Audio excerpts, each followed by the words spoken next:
Cool. All right. Oh, let me actually start this. There we go. All right. Hello, everyone. Thank you for being able to tune in to this month's installment of the Corundum Developer Meeting. So let's go ahead and get into the slides here. Um, First, I've got just basic announcements in terms of when the next meetings are going to be. Then I have a short presentation that I gave a couple weeks ago for the UCSD stuff that I've been doing. Haven't really talked about it at these meetings. I think there'll be some interesting stuff in there. Um, and then I've got the standard status update slides to tell you guys what I've been working on over the past month or so. All right, so getting into it, announcements. Next developer meeting will be, I believe, June 4th at 9 a.m. I'm just thinking, I think there's a couple of things going on in June. I think that date will be fine. If not, I'll post about it. Um, the next Switch meeting will be on May 14th in a week, assuming Carlos has stuff he wants to talk about.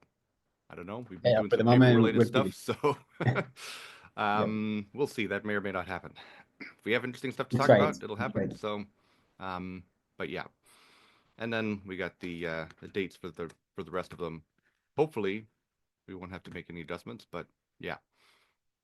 Um, so that's it on the announcements. All right, so moving on. Oops, I guess what I'm going to do now is do the Quasar slides here. All right, so let me switch over to this one. All right, so this presentation is one that I gave again 2 weeks ago at a workshop related to Quanet, which is the overall program that took place at the meeting took place at Northeastern University in Boston.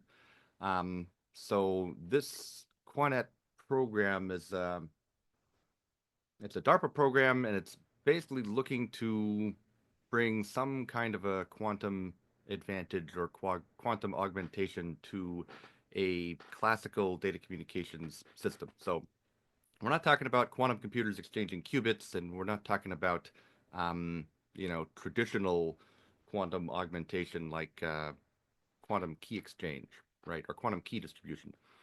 But it's can we do something else to demonstrate some kind of a quantum advantage? So this particular program, or the team that I'm on, involves quite a few different institutions. So RTX BBN is kind of at the top, and then we've got several different universities that are involved. So let's go ahead. So I don't actually have too many details about the optics side of things, because this was at the workshop. There were a couple of other talks that covered that. I'm mainly going to talk about how we connect the optics to the host machine, using Corundum, and what that has to do. Um, yeah, and the only people at the UCSD for this program are myself and Nicola, who's the PI. Um, all right, so again, at the high level, the goal of the Quanet program generally is to demonstrate some kind of a quantum advantage in a nominally classical data communication network. Um, Now, our team, the Quasar team, what we're doing is we're using something called squeezed light to detect threat events against the physical fiber optic while transporting classical network traffic. So the idea is, can we get some kind of a quantum advantage at detecting, somebody trying to tap into the fiber or mess with the fiber versus what you can do with classical approaches. Um, this is kind of a high level of what we're trying to do. Um, and we have to use quite a few optical components in order to generate this squeezed light state at the transmit end, and at the receiver, we have to be able to make measurements of it to figure out, um, what the squeezing level is at the receiver, and from that you can determine what the loss is over the link. And the idea is you can do that better than what's possible if you're just using a regular old photodiode and with the classical approach. All right, so part of this is that we actually want to do this in sort of a datacom environment. So we don't want to just build the experimental optics and say, okay, this should work if you connect it up to computers. Well, what we actually want to do is connect it up to the computers and test it and show that, yeah, we actually can transfer data down this. So if you're going to build some kind of a NIC to connect these experimental optics to a computer, what does it need to be able to do? Well, the first obviously is you got to be able to exchange network traffic with the host computer somehow. And then you have to be able to interface with the optics, right? The optics are going to be somewhat experimental, so you need, the right data converters, the right, voltage levels and whatnot in order to make that work. We also need to do a little bit of additional work to facilitate the operation of the transmitter and the receiver, and more on that in a minute. And then obviously we need to be able to transfer data via both classical and quantum links. So we actually have two links running in parallel over the same fiber. There's a quantum link at 1550 and then a classical link at 1310. So we want to be able to transfer data down both of those independently.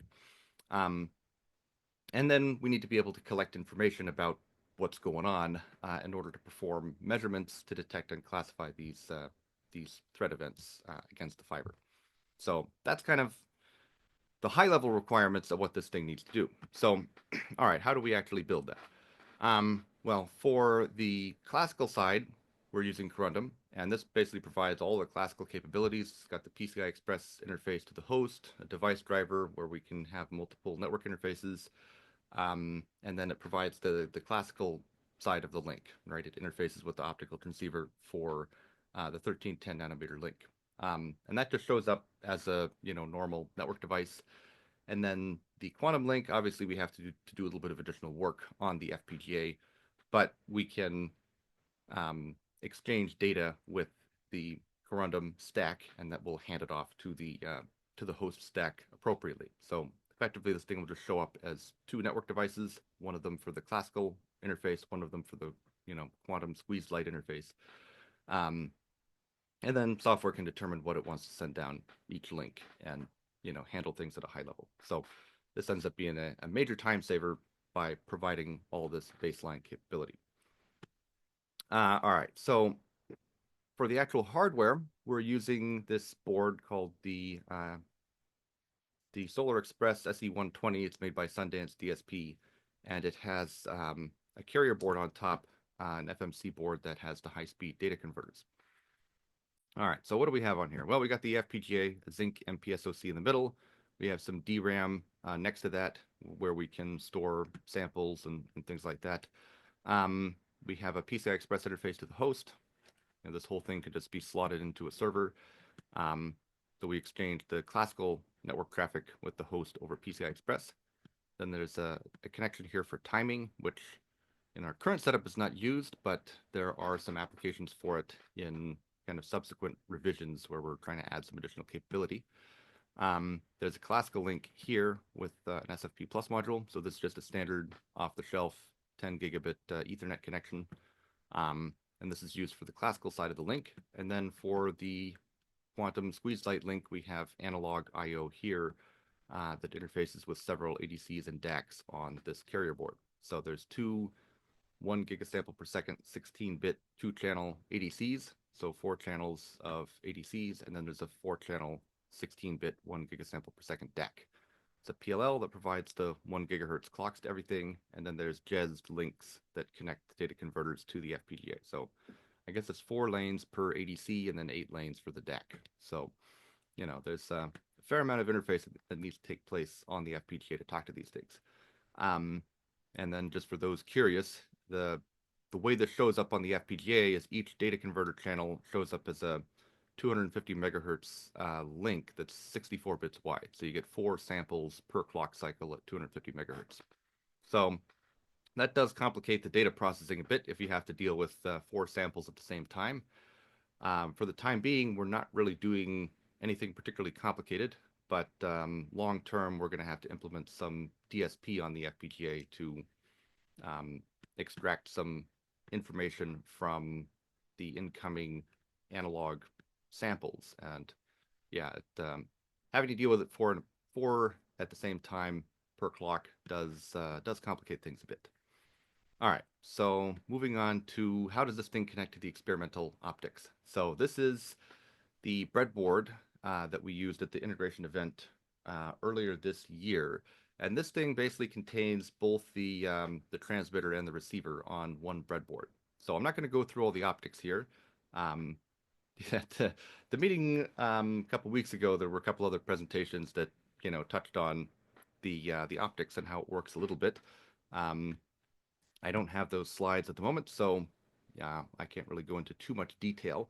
But the main thing that we're interested in here is how the FPGA connects to all of this stuff. So at the bottom, we have a phase modulator, and this is kind of at the core of the transmitter. So this is driven by one of the DACs on the FPGA board. And this phase modulator, the VPI is something like 4 volts. So this can't be driven directly by the DAC. There's actually a pretty beefy amplifier in between. And then on the receive side, we have a balance detector on the top, and this drives one of the ADC channels. So this is kind of an integrated detector unit that has not just the balance detector, but also a TIA analog component as well. So that actually that goes over here to the scope, so we can look at what the signal looks like there, and then it goes and loops over to the FPGA board. And then over here we have the classical connection over here. There's an SFP that's connected over a couple of fibers. So Corundum will drive the classical data in here, where it gets multiplexed into the actual, to the actual link. I actually can't remember exactly where that is in this picture here. Somewhere in all of this mess. Um, yeah, so we have both the transmitter and the receiver on here. So now, what I mentioned before about the FPGA having to facilitate the operation of this thing, you'll notice there's actually a few extra components here, right? There's a detector over here, there's another detector over here, there's 2 fiber stretchers, and there's some PID control boxes over here. So there's actually 2 different control loops. One of them is part of the transmitter, the other one's part of the receiver. And the light has to be aligned in phase, both in the transmitter and in the receiver for this thing to work, right? In the transmitter, that has to be lined up in order to generate the squeezed state that we need. And in the receiver, the light has to be lined up again for the homodyne balance detector to work properly. If we don't have both of those loops locked, then, we're not actually getting the squeezed light in the first place on the transmit end, and on the receive end, we're not actually being able to take an appropriate measurement of that. Both of these loops are RF locked loops. So that means that the detectors, we don't look at the output directly. We feed that to an RF mixer, and then that goes to one of the PID control boxes. So to make this work, the FPGA has to generate a sine wave that's around 100 megahertz. The exact frequency is not important. I think in this case it was 62.5 megahertz. That has to get superimposed on top of the data that's sent at that phase modulator. And then it has to provide coherent copies of this signal to the mixers so that they can actually do their job and make those control loops work. And we have to be able to adjust the amplitude and the phase of this output for each of those mixers. So this is what I mean. The FPGA has to do a little bit of additional work, right? If this doesn't work, then the link doesn't work and we can't get the data that we want. Although, all in all, it's not particularly complicated to implement this on the FPGA. All right, so the next thing that we have to do is we have to actually generate or facilitate the generation of the squeezed light at the transmitter, and at the receiver, then extract information about that. So because we're using this phase modulator, the squeezed light measurement is actually very sensitive to the phase of the light. So we have to hit a particular voltage level at the phase modulator to get the phase shift that we want. And we have to do that very precisely. So we have to use a high resolution DAC. We're using a 16-bit DAC here. I don't think we actually need 16 bits, but more bits means you're not going to run into as many issues. And you also want to run at a high sample rate so you don't have any weird steps or anything like that. And we potentially need to do some equalization to get this as flat as possible. If we don't get that right, then we might not generate the squeezing signal that we want. Then at the receiver, we have to we have to bring the data in. Hopefully we can recover the data from the squeezed link for the data transmission portion of it. But then we also have to be able to extract information about the squeezing level, right? So this is mainly looking at actually the statistics of the noise. So to look at the statistics of the noise, well, you need a pretty high resolution ADC. Again, 16 bits, 1 gigasample per second. Do we need that many? Not sure. That's one of the things we're hoping to learn as a result of some of the early experiments that we've done. How many bits do we actually need? What kind of data rate do we actually need? Um, but yeah, so we use a high resolution ADC to bring in the data. And for diagnostic purposes, we want to capture some of that raw data so we can basically figure out how we need to process it. And then the long term, so once we figure that out, okay, well, then we need to implement that processing procedure on the FPGA itself. So I'm not sure if we're going to do the whole stack on the FPGA or we're just going to do part of it, and then hand off some summarized data to software. That kind of remains to be seen at this point, depending on um, how that data needs to be processed. But that's kind of the idea here, right? At the transmitter, we have to be able to generate this squeeze state properly. At the receiver, we have to be able to make measurements of it. And then naturally, we have to be able to send data, right? The classical link, that's pretty straightforward. We just use a standard off-the-shelf 10 gig module at 1310 nanometers. We're looking at potentially moving this up to 25 gig or 100 gig. We're looking at a different FPGA board. If we go at a higher rate, that could potentially be interesting. Um, but probably the interesting part here is the data transmission over the squeeze light link. So for this, we're using phase modulation because we have a phase modulator, so that's what you do. We're using BPSK. Um, Annoyingly, the bandwidth is limited by both the DAC and the detector. The DAC has balance in it with a cutoff frequency of about 5 megahertz, which is quite high. And then the detector has a cutoff of about 100 megahertz. So that only gives us, this 95 megahertz range that everything needs to work in. Um, so we not only need to send data, but we also need to send that, 50 to 100 megahertz sine wave, and we have to do it in such a way that they're not going to mess with each other, right? If the data transmission messes with the control loops, we have a problem. If that sine wave prevents us from extracting information about the squeezing, then we also have a problem. So all of this has to be, carefully designed such that, we don't have any problematic overlaps or interferences or anything like that. And what we ended up picking seems to work reasonably well. For the actual data transmission, we're using something called differential Manchester encoding at about 8 megabits per second, or that ends up corresponding to about 16 megabaud. These numbers are just 1 gigahertz over some power of 2, so they end up being a little bit funky. Differential Manchester works by encoding the data in the transitions. And this has a number of advantages. The first one is that it embeds the timing information. So that makes the recovery of the data bits on the other end very easy, right? Because if you're going to recover the data, you don't only need to recover, the level, is it 0 or 1, but you also need to know where to look. So if you're encoding the data in the transitions, then those are pretty easy to detect. The other thing is because we're just using the transitions, it actually makes the DME data insensitive to inversion. So if you invert some point along the process, you can still recover the data. You might be thinking, well, why would you ever invert? Well, if you're using phase modulation, what's an inversion? A phase shift of 180 degrees. So it's actually quite easy for the data to get inverted as the link is brought up. So the interesting thing is that the squeeze light measurements actually work no matter which way it's locked. So if the data link portion also works in either direction, that just makes things a little bit more convenient for getting everything set up properly. Just for those of you not aware of how DME encoding works, it's super simple. Um, if you want to send, well, so the way it works is for each data bit you send, you invert the level, then you wait one baud period, and then if you're sending a 0, you keep the level the same. If you're sending a 1, you invert it again, and then you wait another, half a bit time, another baud period. So if you send a bunch of zeros, it just ends up looking like 0011, 0011. If you send a bunch of ones, it ends up looking like 01010101.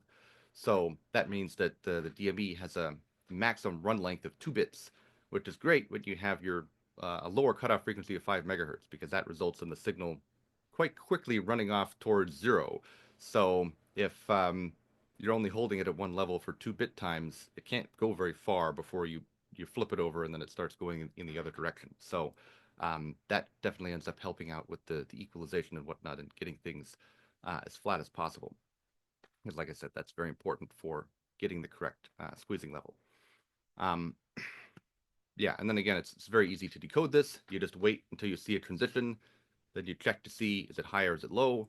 Then you wait, until you're in the middle of the next bit. You check to see is it high or is it low. If they were the same, it was a zero. If they're different, it's a one. So it's very easy to implement this.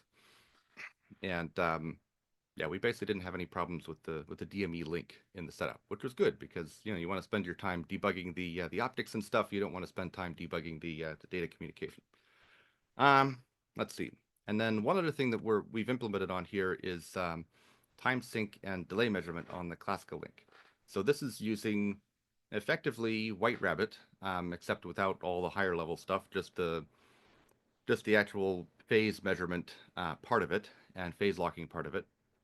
Um, and this is serving basically two different purposes. The first one is that we're going to be using this to facilitate the operation of the link generally, because for some of the stuff we want to do, we actually need to basically transfer this, perturbation signal to both ends of the link, right? They have to have the same idea about, the phase of this thing. Um, so being able to do that using the classical link over the same fiber, you know, and without needing a bunch of additional external equipment, that ends up being quite convenient. But additionally, once you get this set up, then you can also get a relative delay measurement over the link with a pretty high precision. And if we're looking at, classifying potential threat events, we can use both the measurements of the squeeze light as well as this delay measurement and put those together and try to characterize, okay, are we just looking at, we saw a change in the fiber. Okay, well, is this something interesting? Is somebody trying to mess with this? Or is this just, the sun heating up the suspended fiber on the poles and causing it to stretch? And, we can correlate these numbers together and get more insight as to what's going on. So I guess I've talked about this setup at the normal meetings a couple of times. This is the block diagram of what it looks like. We have a reference oscillator at the master end. This doesn't need to be synchronized to like atomic clocks or something like that, right? It just needs to be we just need to transfer this to the other end. So it needs to be relatively stable, but nothing crazy. The output of that we then send to the other end of the link through the actual link, right? This drives the SerDes. At the other end, we have the SerDes to recover the data, but also recovers the clock. Then we present that clock to the DDMTD phase measurement module, where we can compare it with the local oscillator. And in this case, we don't need like a VCXO, it just needs to be adjustable. So on the boards that we're using, we either have like an SI570 programmable oscillator or a SI5341 PLL chip with fractional dividers. Either way, these serve the same purpose. We can carefully adjust the frequency on here with a very fine resolution to bring these two into alignment in phase using a PID loop. The output of that, we then get a synchronous clock that we can use for, operating the link. And then this clock is also used to drive the SerDes at this end, where we can bring the signal all the way back and then compare it versus the original reference oscillator. And from that, we can get a measurement of the relative link delay. So as the fiber expands and contracts and whatnot, we can see this the output of this changing, and that'll be another data point for the for our measurements.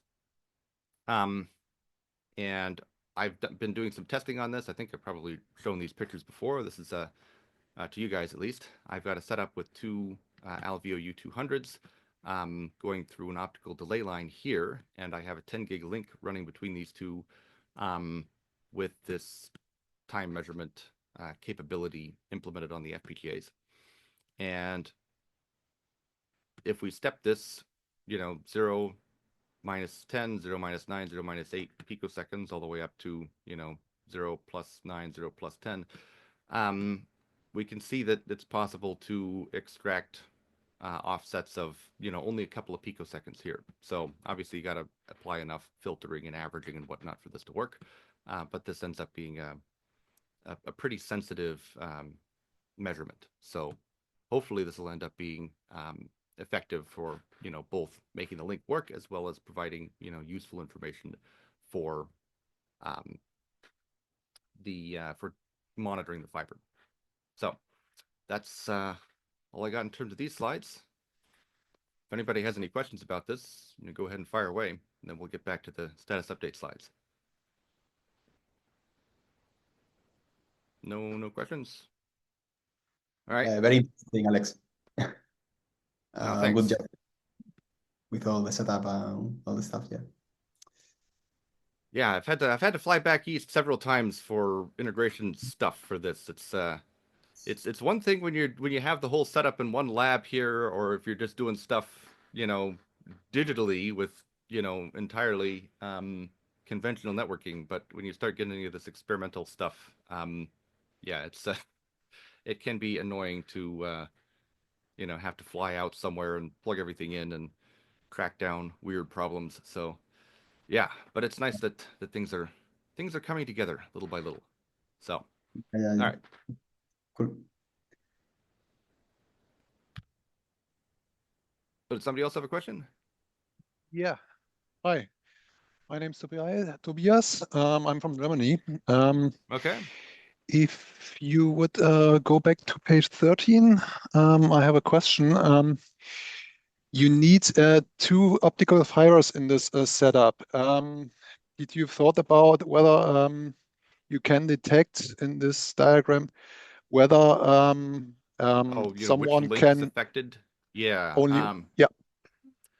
Yeah, that's a good question. And then this is one of the reasons that we're not implementing like the full White Rabbit protocol, right? Because their assumption is that you're going down one fiber so they can do their asymmetry compensation and whatnot. And because the forward and reverse paths are the same, then it works out nicely. So yeah, I guess in like this is why this is kind of a complement, if you will, to the quantum measurement, because for the quantum measurements we're going to be running, yeah, independent on each fiber, versus this one is kind of an end to end. So can we detect which fiber the problem is on? No, but because it's kind of a complement, if we're detecting something funny on one fiber or the other, um, from the quantum squeeze light standpoint, then we can still correlate that with the time delay, and just get some idea of what might be going on. So Mhm. it's Okay. yeah, like I said, it's just kind of a complement to that. But yeah, obviously, because they are using two different fibers, if you wanted to do just time of day synchronization, that would be problematic because the lengths are not matched. Okay. But yeah, so Yeah. if you did want to do a proper, White Rabbit style synchronization, yeah, you would want to use some sort of bidirectional transceiver, either with a beam splitter uh, or WDM, something like that, to get the signals going down the same fiber. I have looked for White Rabbit before, but I didn't found anything useful what describes the project.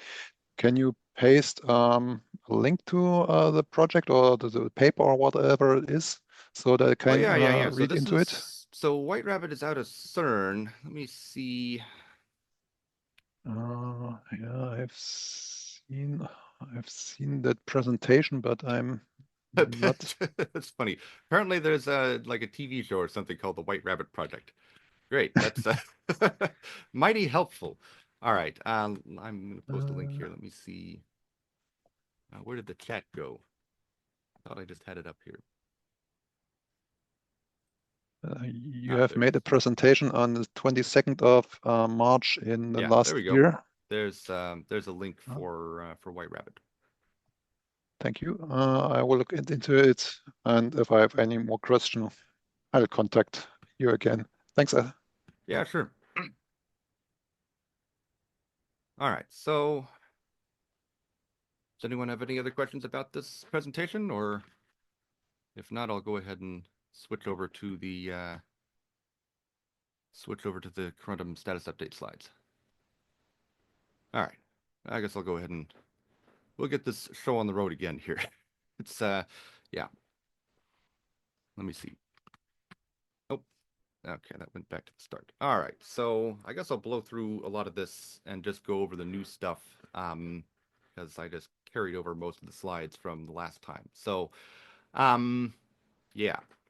So for those of you not particularly aware, I'm deprecating basically all of the existing Verilog code to be superseded by the new Taxi code base. So the idea is that it's still going to be open source, but it's going to be under a more restrictive license. So you're welcome to use it for academic projects or experimentation or whatever. But if you want to use it in a commercial product, it would be appreciated that that you reach out and license stuff because I'm trying to move away from working at the university full time, and it would be great if this can bring in enough income to support me and potentially some additional developers to continue building cool networking stuff. And from my point of view, this seems to be the most um, effective long-term approach.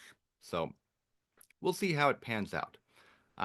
But yeah, so the idea is that I'll be able to provide commercial support for the new code base. So yeah, if that sounds interesting, feel free to reach out and we can figure things out. Um, yeah. Is there anything else to say here? I guess that's the gist of it. All right. So, like I said, I'm in the process of rewriting everything in System Verilog. This is going to be all starting with all of the libraries, but then eventually I'll also be rewriting Corundum itself, basically to make kind of a Corundum next generation code base that is going to have higher performance and more flexibility. Julian, do we have a question? Yeah, it, it will be feature for feature. I mean, concerning the hardware supported and the speed and all of that. In terms of the Corundum rewrite or the libraries? The library. Libraries. So that's a good question. I'm not porting the UDP stack initially because the plan is to rewrite that and make something that's going to be a lot better. So that one's not going to be ported as is. Everything else, I think, should be pretty close to, feature for feature. There's definitely a lot of stuff that I'm going to be, cleaning up and improving. So the performance is definitely not going to be any worse. The idea Okay. is to try to make some improvements here. I've already done a bunch of rewriting of a number of different pieces, so more details on some of that in the next few slides here. I'm putting together like new wrappers for things. All of the Ethernet Macs for 10 gig and 25 gig are currently using the combined Mac and PCS code, which is a slightly smaller footprint, and I think it shaves off a couple of clock cycles of latency. So that's already got some improvements there. I'm also working on like the lower latency transceiver mode, which will shave off even more clock cycles of latency. It'll probably make the footprint a little bigger. We'll see, but that should support some of the really high time sync stuff, really high time resolution, time sync, and time stamping stuff. So yeah, as of right now, I don't have any support for the Intel devices. But that's something that I'm going to be getting to in the near future. I kind of need to figure out a better way of handling generating the IP cores for those, right? The Xilinx ones, you can, write a pretty simple TCL script that you can run on like any device that will set up the core. For the Intel devices, I need to look Yeah. into if it's possible to do something like that. There's a few kind of logistical things to sort out. I guess there will be some device support that's dropped in terms of, if the tools for a particular device don't support System Verilog, it's kind of hard to run the code on there. So I don't have a solution right now for like, older Xilinx devices like 6 series and older that require ISE or stuff that requires Quartus Prime Standard or Quartus Prime Lite. So Cyclone 10 GX should be supported. Cyclone 10 non-GX, I think requires like standard, so that doesn't support System Verilog right now. I have been looking at like SV2V to support some of these older parts, but now we fixed some bugs in SV2V, which is good. But now I think we're starting running some tooling issues, which is more problematic. So, um, Okay. yeah, we'll have to see about that. Is there a particular part that you're worried about, or are you just asking in general? Yeah, I'm asking general because uh, myself, I use especially a device that cannot go up to 10 gig. So I was interested in that. Like, for example, like, Kintex or Artix device. Yeah. But also, Well, those will definitely be supported. Anything under Vivado should work. Yeah. oh, okay, perfect. Are you going to use, like you did for the current version, for very fast speed? I think you're using the CMYK from Xilinx. Yeah. Oh, Yeah. and At least yeah, for the time being. for the timestamping, or what do you mean timing? No, I mean, you're not going you're not going to make anything more than that. At least not in the first shot. Like, for example, 40 gig, 50 gig support or something like this. Right. Yeah. I mean, at least initially, I've had people asking me about 40G occasionally. It's 40G adds a lot of complexity on top of 10G. 10G is actually pretty simple, but you had 40G, you got Mm-hmm. to do all the lane bonding stuff, and that adds a lot of additional complexity. 100G adds even more so. I Yeah. mean, 100G is actually quite similar to 40G, except they use a lot more virtual lanes, and it's obviously a higher data rate. So, Sure. to support something like that requires a lot of engineering effort. Okay. So, at some point, it may be supported if I have, enough requests for it and I have enough free time to work on it, or enough resources to bring somebody on to work on it. Then, I Mm. might be able to support something like that. So, I'm not opposed to doing it, but it's just like, in terms of how things are prioritized, right? It's Yeah, I understand. adding that kind Uh, of capability I is try to not find some straightforward. low-level documentation on 40 gigs, and it has been a hard time. It looked like it's very difficult to find some actual low-level documentation, In where terms of in what 10 gig it's exactly? very. Sorry? In terms of what exactly? Because it's Uh, all described in the IEEE spec. yeah, I try to find the information, like, to see what I could do with that, and maybe I'm not that good in Verilog and all of that, but I had a hard time finding the piece I needed for that. So you're talking about just the IEEE spec. You couldn't find the section that talks about it, or Yeah, let me look up the clause for that really yeah. quick here, so you know Uh, what to may, look at. yeah, maybe it's not the time to discuss that. Maybe Well, I we can say because I discuss have it. the spec open in front of me here. See the PMA sublayer for 40. Okay, so the introduction to 40 gig and 100 gig is clause 80, and then the next few clauses describe various components of that. So yeah, they got the PCS sublayer is clause 82. So in the Okay. 2022 version of the spec, which everyone on here can download for free from the IEEE, I think you have to create an account. It's page 3436. So Okay. yeah. Well, But the flip side, the spec is pretty dense. So I have yeah, I'll be honest, it took me a while to get my head wrapped around how 40 gig and 100 gig work because they do some funky stuff. So if you have some questions about that, we can go into more detail, maybe not today because we've already yeah, been sure. pontificating on stuff for a while, but maybe at a subsequent meeting, we can go over 40 gig in more detail, 40 gig and 100 gig in more detail, and try to get everybody on the same page as to how those protocols work. Um, because yeah, at the Mac level, there's nothing particularly complicated, right? It's the same 6466 encoding with one very minor asterisk versus 10G, and that asterisk is just the allowed start locations, right? For Okay. 10 gig, you can start at either lane 0 or lane 4. For 40 gig and 100 gig, you can only start in lane 0. So that makes your life a little bit easier. um, Okay. but the hard part is the PCS because you've got the four physical lanes, the symbols get distributed across the physical lanes. Actually, sorry, Mm, you've got four virtual lanes, the symbols get distributed across the virtual lanes. And for 40 gig, the virtual lanes map one to one onto the physical lanes. And then you have to mm, insert these alignment markers, which you use to mm. detect which virtual lane and the relative, alignment between the lanes at the receiver. So you have to have a FIFO on each one. You got to have basically a crossbar to put them back in the right order.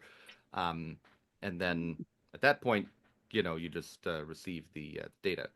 Or Okay. you got to decode the 64, 66 encoding and whatnot. 100 gig is the same thing, except how many virtual lanes do you think you have at 100 gig? It's 4 for 40 gig. How many? Trick question. How many is it for 100 gig? I would All right, say eight, Tobias but knows. Do you know? 8? no. Okay, so let me give Mm. you a hint. There's two versions of 100 gig. There's CAUI 10, which is 10 by 10, and there's CAUI 4, which is 4 by 25. The number of virtual lanes has to be divisible by both. Mm. Okay. No, I don't know. It's 20 20. Yeah. because you can divide it by 10 and you can divide it by 4. So yeah, you Mm. could do 40, but that you don't need that many. But yeah, so 20 Okay. is a lot. You have to Mm. detect all of those individual ones and have a 20 Yeah. by 20 crossbar to put it all back in order or something like that. Yeah. Yeah, Oh, it's it complex. adds Okay. some complexity. Yeah. Yeah. Anyway, Okay. so Thank you that's for why I the. use the CMAC. And Yeah, then the yeah. CMAC I on totally Ultrascale understand. Plus also handles RSFEC.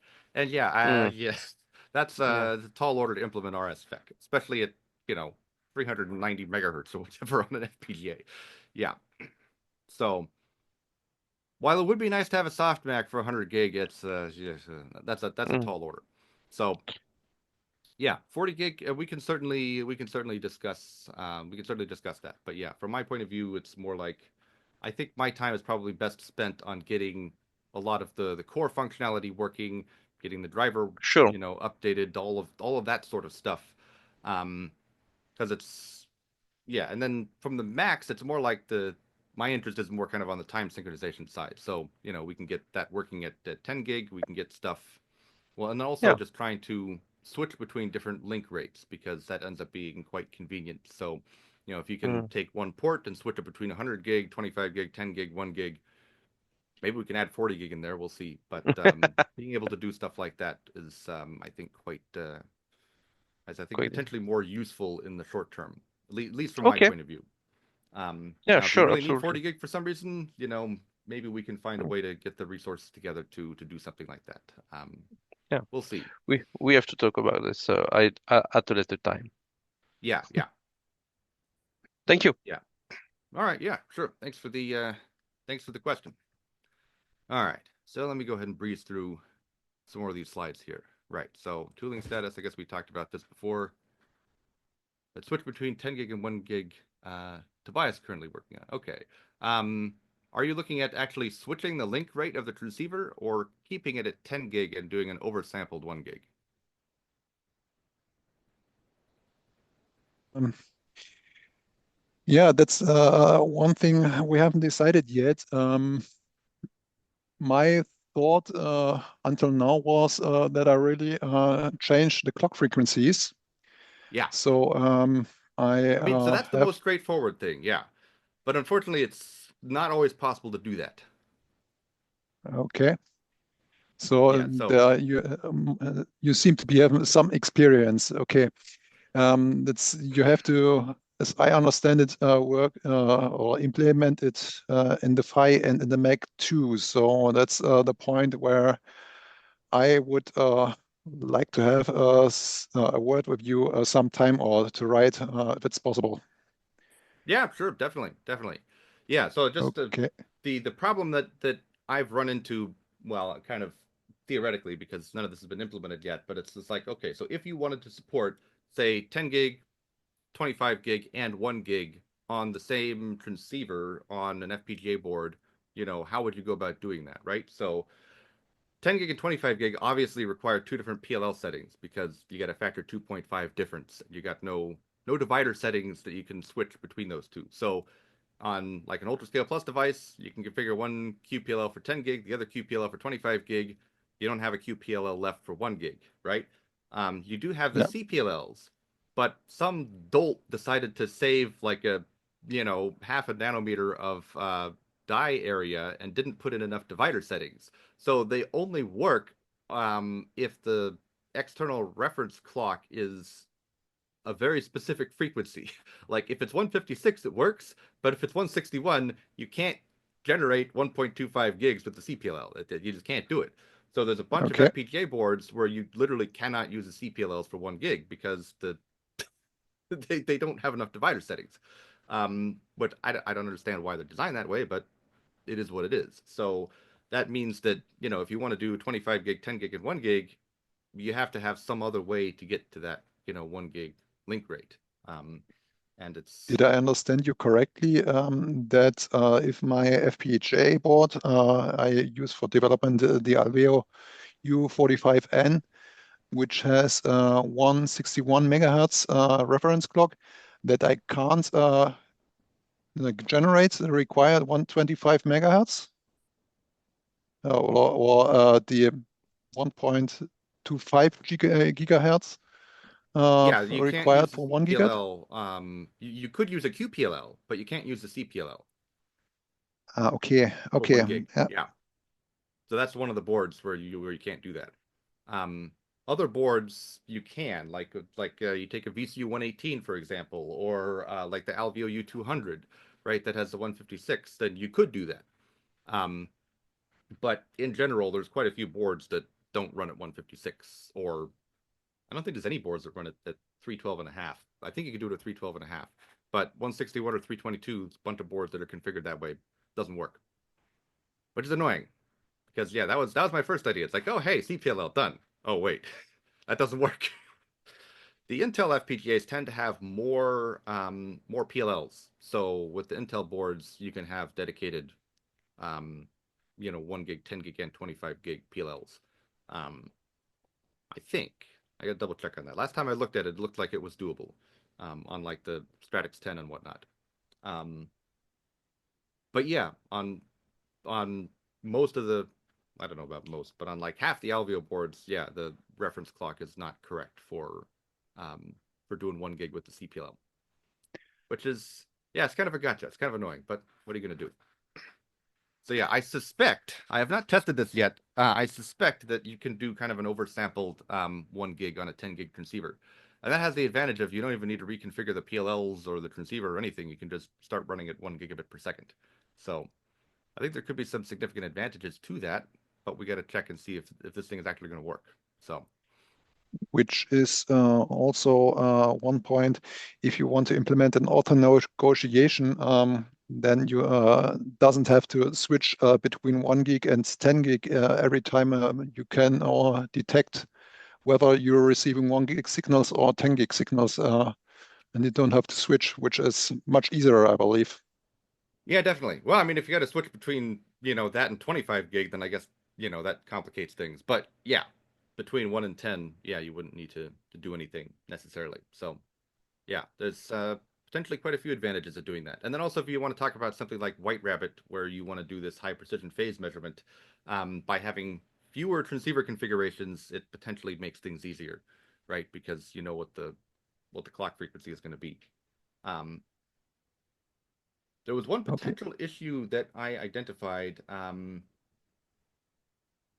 Well, we can discuss this in more detail later. I know I've talked about it in previous presentations, but yeah. Well, actually, I guess.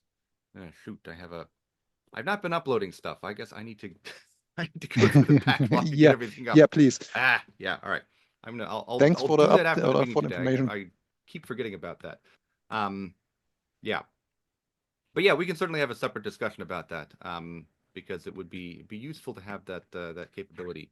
Because yeah, anything that you can do in if the overhead in terms of gates is not huge, then anything you can do for runtime reconfiguration is great, right? So that just means you can mix and match stuff in ways that would be difficult to do if you were doing this thing statically, and two, you can just reconfigure it however you want in the field. So I'm a big fan of those type of situations.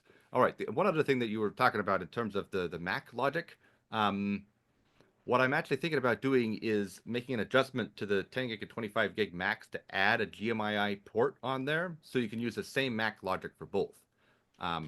Because obviously the high level stuff is the same in terms of, the FCS and whatnot and the interframe gap and such. So that would eliminate having to have, a big complicated 1 gig data path that then has to be merged in.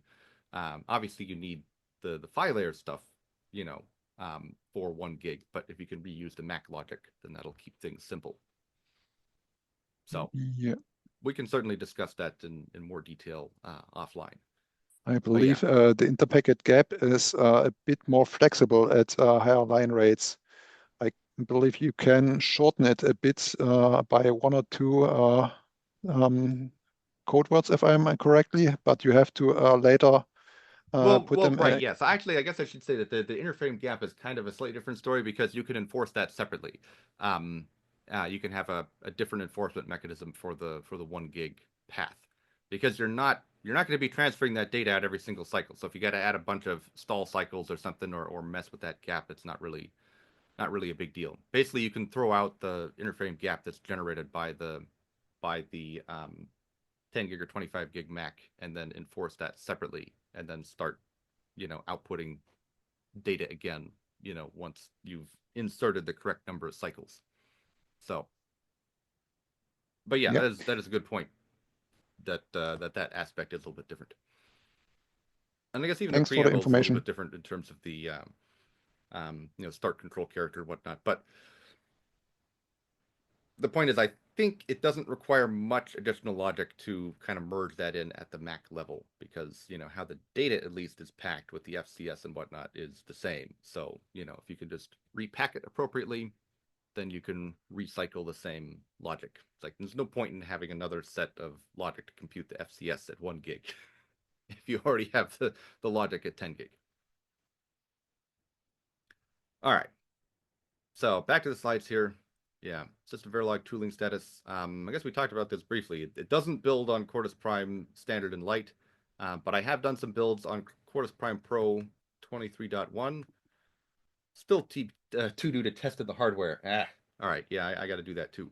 And then I've been looking at SV2V for supporting some of the older parts. If you're talking about a 6 series part or something with ISE or a smaller Intel Altera part that uses Quartus Prime Lite or Standard, then you're probably going to want to use something like that to actually use the code. So I did some work on that, but there's still a few bugs that have to be resolved or worked around in some way. I'm not sure what might be able to be changed in the original code versus what needs to be worked around in SV2V or whatever. So that's I'll have to take a look at that again. If there's somebody else interested in that, I'm happy to work with you on it. Yeah. Anyway, moving on. With SV, we could use the System Verilog interfaces, and this is what it looks like in Verilog. The same code in System Verilog looks like this. You specify all the parameters once associated with the interface, and then you just connect the interfaces to the module. And this definitely reduces the potential for errors because you don't need to connect all these individual signals. You just connect the interface, and all of the parameters go along with the interface as well. So I've definitely messed this up before where I've set one of these wrong, and then it can be a real big pain in the butt to debug. But if everything is chained together like this, then you can have better capability to detect that these settings are reasonable inside of the module where it's connected. You can be like, oh, well, the data path width doesn't match, so I'm not going to compile.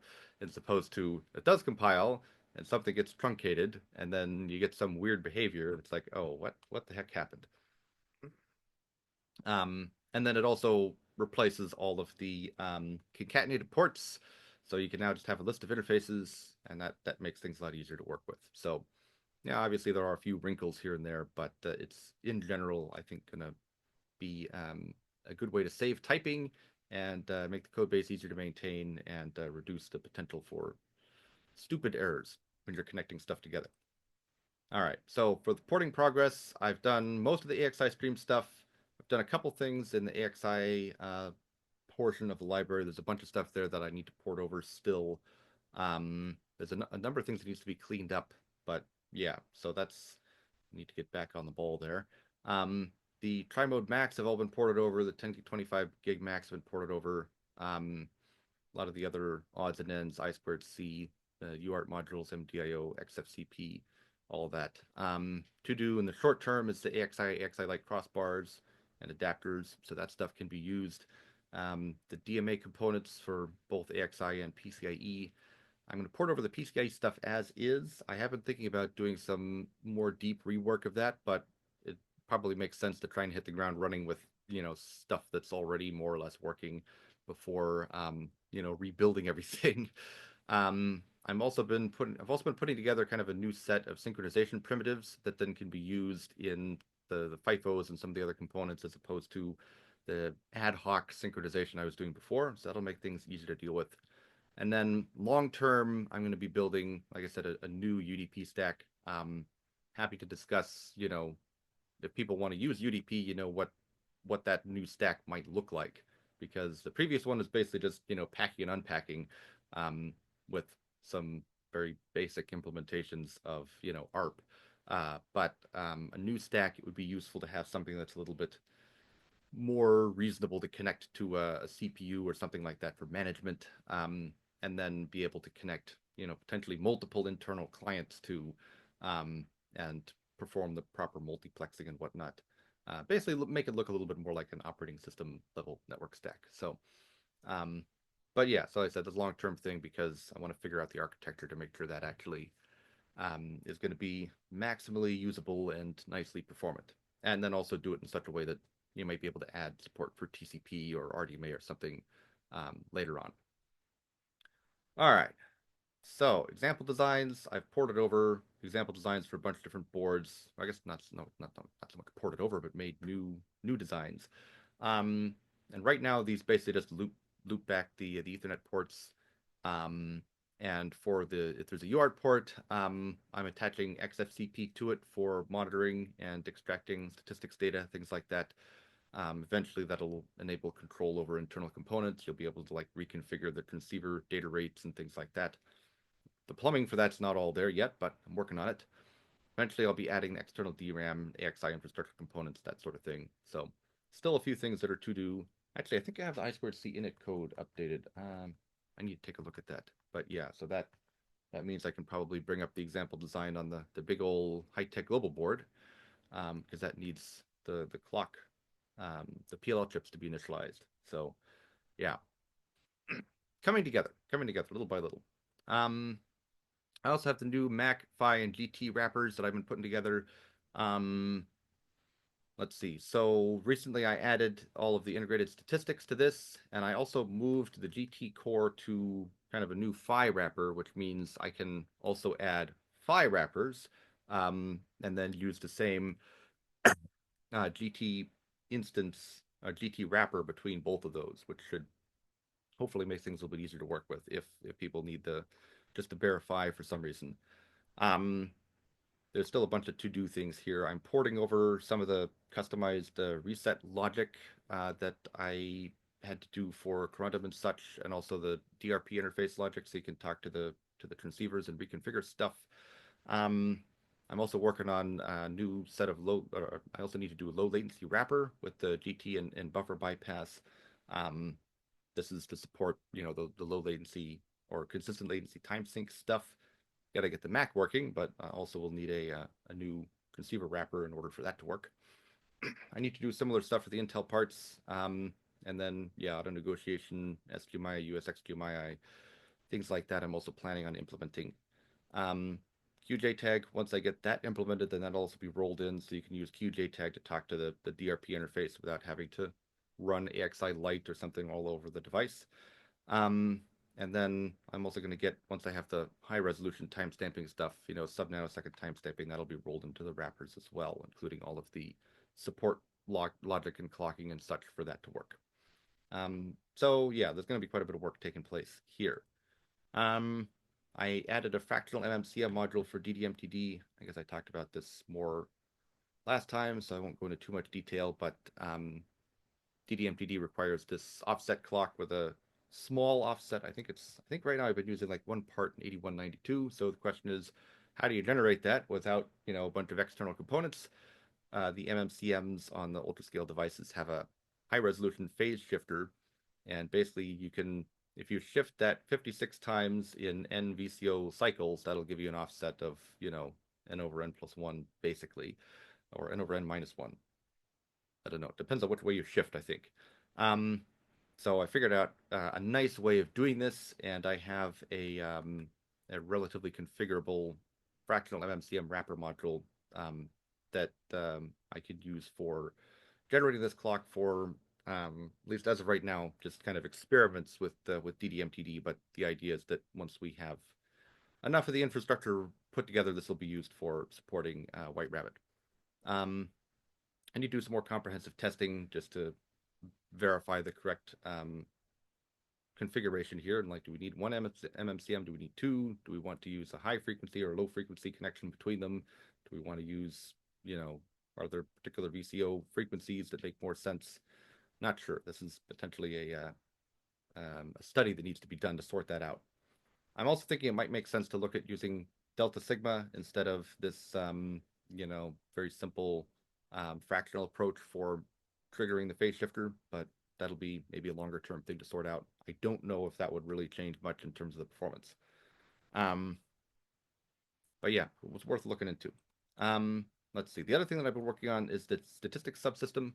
I think this is more or less squared away at this point. So I ported it over before the last meeting, and I was thinking about, okay, hey, is there a way to make the statistics subsystem sort of self-describing, like how XFCP works, where you can read out, human readable strings that correspond to the various components.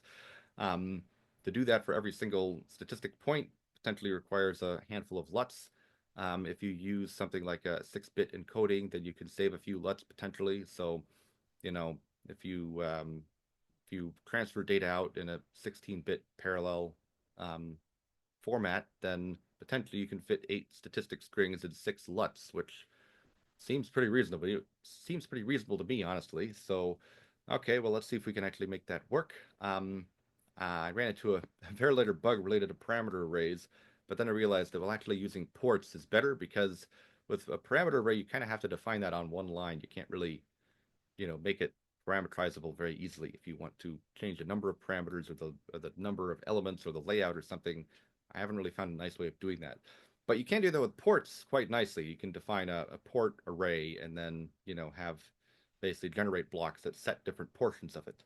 And it seems to synthesize just fine. So with the with a an array port to specify the strings, this actually seems to do a pretty good job. So I've gone ahead and implemented that. I've also integrated it into the Mac modules as well. So I've actually had to go into the Mac modules and add some additional logic to compute some of these statistics counters, or to generate the pulses to drive the counters.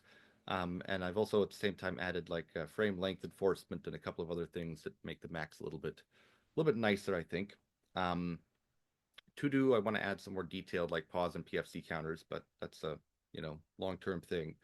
And yeah, so I've implemented this in a bunch of the example designs, and it seems to work pretty well. Oh, here are the counters that I've implemented. I'm not going to go into that in detail right now, but it's in the it's in the code if you want to take a look. But this is what it looks like when XFCP reads out the counters. So every single one has a little string. We've got 8 characters from the statistics collector, and then 8 characters for each point. So this one's like from the SGMII port. There's all 0 because there's no link. This is from the VCU 118, I think, right? So there's one SGMII port, and then there's 4 QSFPs. I think in this case, there was nothing connected to the QSFP, so it's just reading garbage, basically.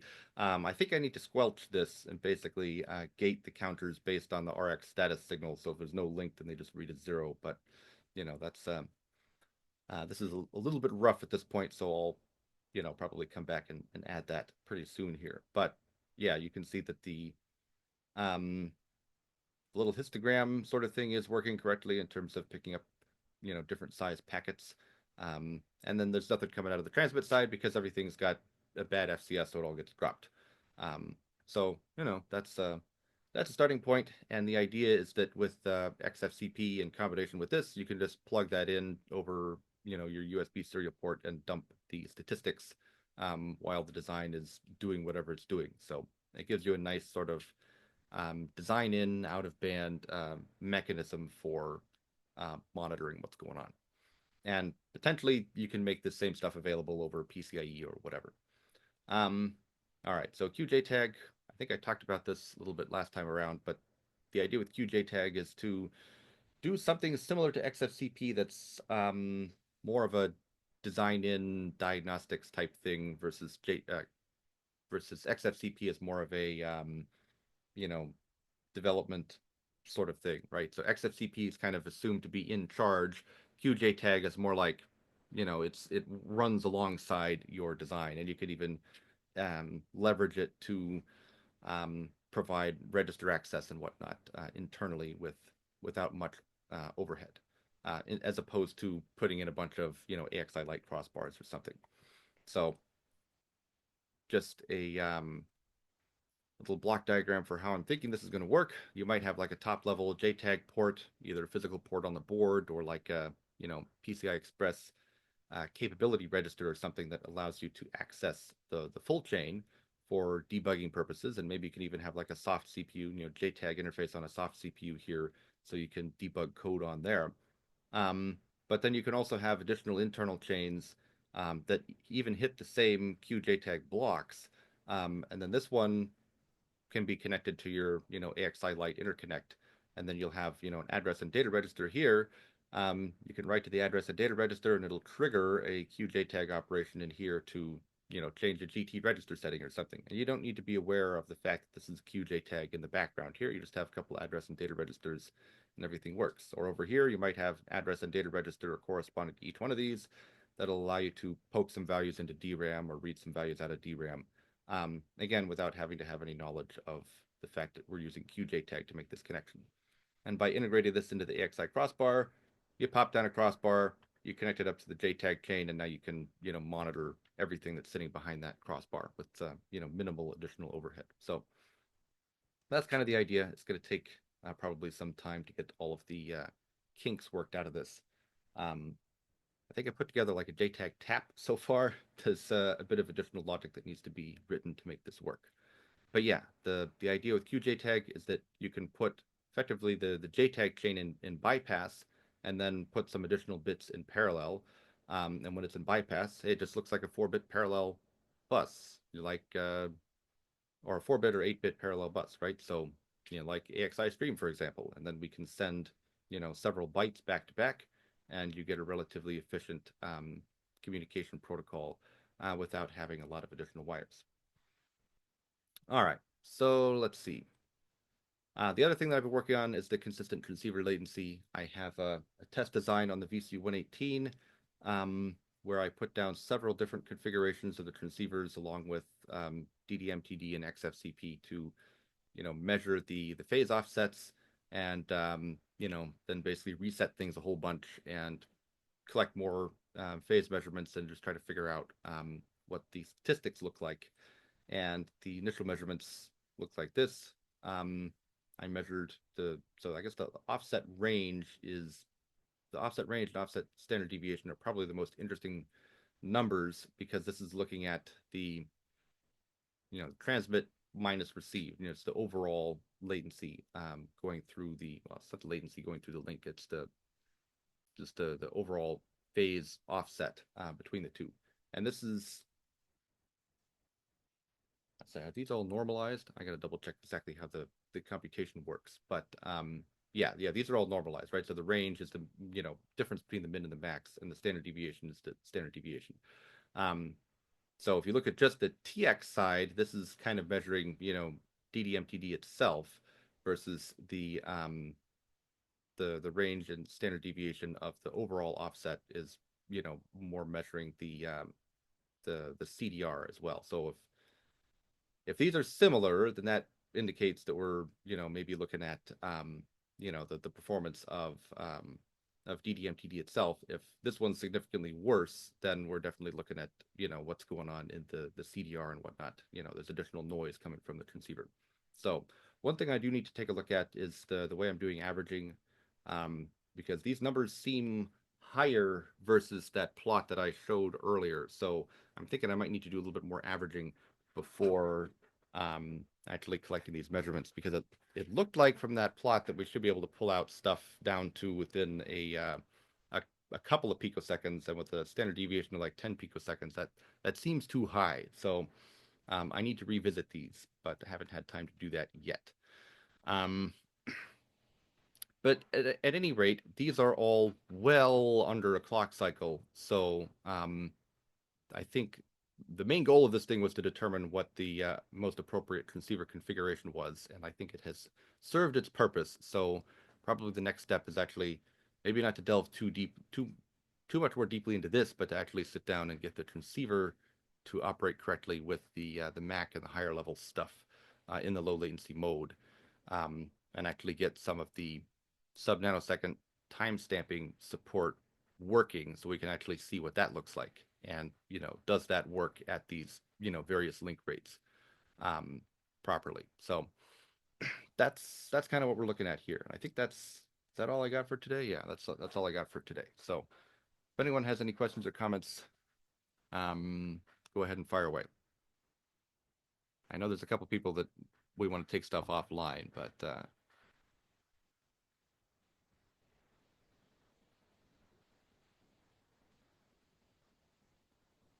Well, thank you. It was quite dense already. yeah, thanks.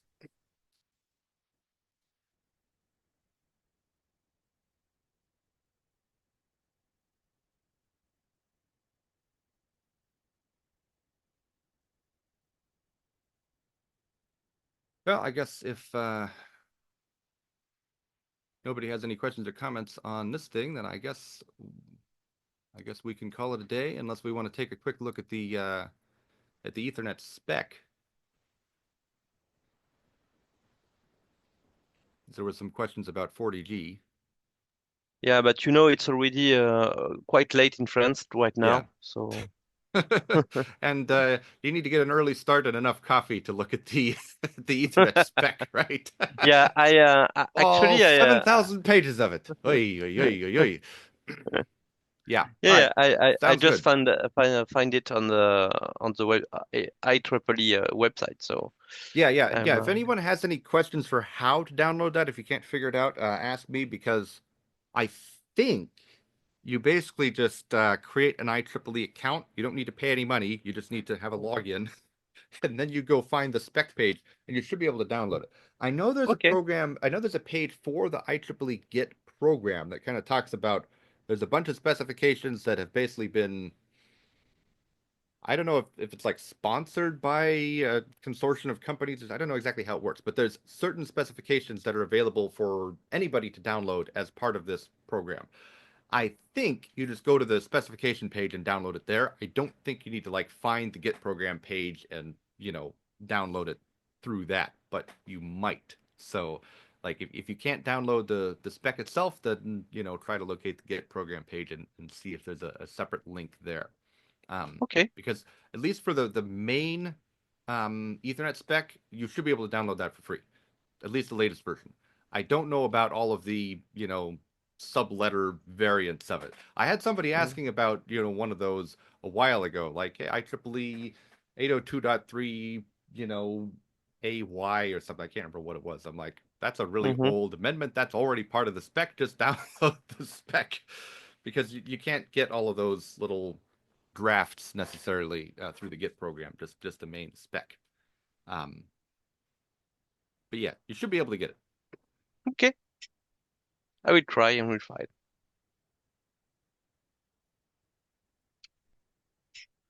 All right.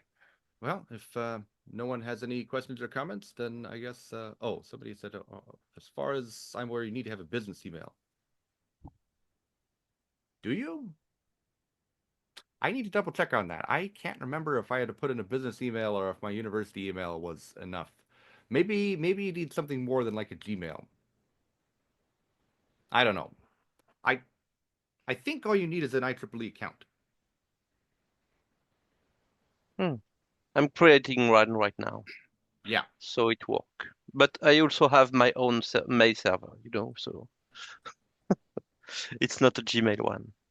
Well, right, yeah. No, I mean, when I signed up for IEEE, I used my UCSD email, and then yeah, I also have my Mm. own domains as well. So, Mm. um, yeah, Yeah. I'm not sure, but yeah, when you go through that process to download it, then the document will be marked with your name. Oh, okay. Yeah, that's why they want you to register. Yeah. So it's actually interesting. There's like multiple ways you can download stuff. So it's like for me, I don't really have access to much through my IEEE account aside from, because you got to like pay extra or something for that. It's honestly really stupid. They should um make the library much more open to IEEE members because I haven't even renewed my membership in a couple of years because it's like what value do I even get out of it? It's not like you even give me access to IEEE Explorer without having to pay a bunch of additional money. Um, so yeah, Mm. if you download it through your account, then it's stamped with your name. If you download it through like the university account or something, which is usually what I end up doing, then it's stamped with the university. Um, yeah. Not that it makes that much difference. Oh, and Tobias is asking if I can share the recording in Zoom itself. I think the files are too large for that to just attach. But yeah, no, I just got to go through and upload everything to YouTube. I think there's one I need to locate. It's in a weird spot. So At least in Zoom, on the website, there is a recording, menu, well, right. and there So you can okay, yeah. So I guess it's a question of share it do with you. you So okay. yeah, you can probably share it with the members of this call. Right. So I guess there's a question of if you record it locally or if you record it to the cloud. And I usually just push the recorded locally button, so I end up with a Okay. file. I guess if you record to the cloud, then maybe it's a different story. Yeah. I haven't really messed around with that, honestly. Yeah. um, but yeah, no, I'll I'll do that right after the meeting. Get all of the backlogged ones uploaded, along with all the slides. I keep Thank you forgetting very about much. so after the meeting, I'm like, okay, I'm gonna take a break, and then then I forget about it. All right, so I'm gonna take that as a to-do item to get that squared away today. Yeah. Okay. So any other questions or comments about anything?